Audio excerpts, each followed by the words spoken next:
वो ये चाहता है कि आप उसे छोड़ दें। उसने जो भी गंद मचाया है उसको अपने सर पर आप उंडेल लें। वो असल में बुनियादी तौर पर ये चाहता है। दो किस्म के मामलात होते हैं। एक तो ये कि वहां पर आपके पास ऑप्शन ही नहीं पीछे हटने की। आपकी कोशिश, आपकी नीयत और आपकी दुआ एक फ्रीक्वेंसी पर आ जाते हैं ना, तो फिर सब कुछ आपकी मर्जी के मुताबिक होने लग जाता है। सर, अगर कोई साथ रखता भी नहीं है और छोड़ना भी नहीं चाहता तो फिर हमें क्या करना चाहिए? आप जो कहेंगे हम वही कर लेंगे।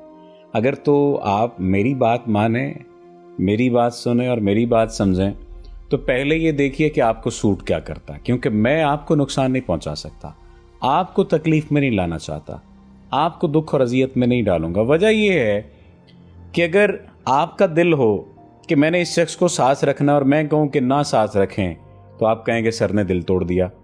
आपका दिल हो कि इस शख्स को भगाना और मैं कहूँ कि साथ रख लें, काम कर लेते हैं, इसके साथ ज़िंदगी को चलाते हैं, तो आप कहेंगे सर ने कह दिया कि जनाब जबर करना है और अपने साथ चीज़ों को लेकर चलना है।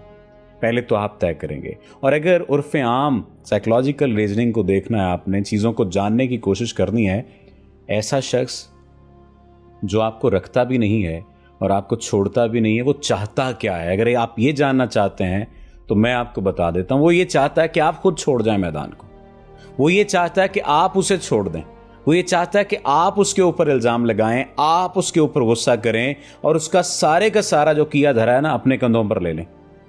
उसने जो भी गंद मचाया है उसको अपने सर पर आप उंडेल लें। वो असल में बुनियादी तौर पर यह चाहता है। अब ऐसे शख्स के साथ क्या करना है ये आप तय करेंगे और आपके तय करने के बाद फिर हम तय करेंगे कि इसके साथ क्या किया जाना चाहिए। देखें, दो किस्म के मामलात होते हैं। एक तो ये कि वहां पर आपके पास ऑप्शन ही नहीं पीछे हटने की। आपके पास ऑप्शन ही नहीं होता कि इस शख्स को छोड़ना है।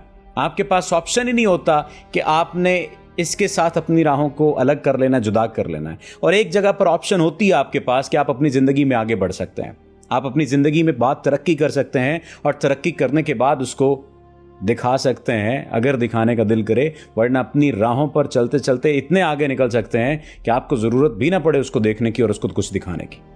तय आपने करना है। और जब आप तय कर लेंगे कि हमने अपनी ज़िंदगी को इस अंदाज से ट्रेनिंग देनी है, इस अंदाज से लेकर चलना है, उसके बाद फिर बता दीजिए कि सर ये करना है, और फिर वो होगा। क्यों? क्योंकि उस वक्त आपका दिल, आपका जहन, आपका ज़मीर, आपकी आवाज़ एक पेज पर होगी। मैं ये पहले भी एक बात कह चुका हूँ कि जब आपकी कोशिश, आपकी नीयत और आपकी दुआ एक फ्रीक्वेंसी पर आ जाते हैं ना, तो फिर सब कुछ आपकी मर्जी के मुताबिक होने लग जाता है। देर सवेर का एलिमेंट तो आ सकता है, लेकिन कुदरत आपको फिर मायूस नहीं करती। अब आप देख लीजिए कि आपकी नीयत क्या है, आपकी कोशिश क्या है और आपकी दुआ क्या है। अल्लाह आपका हामी नासिर हो। आपका बहुत शुक्रिया।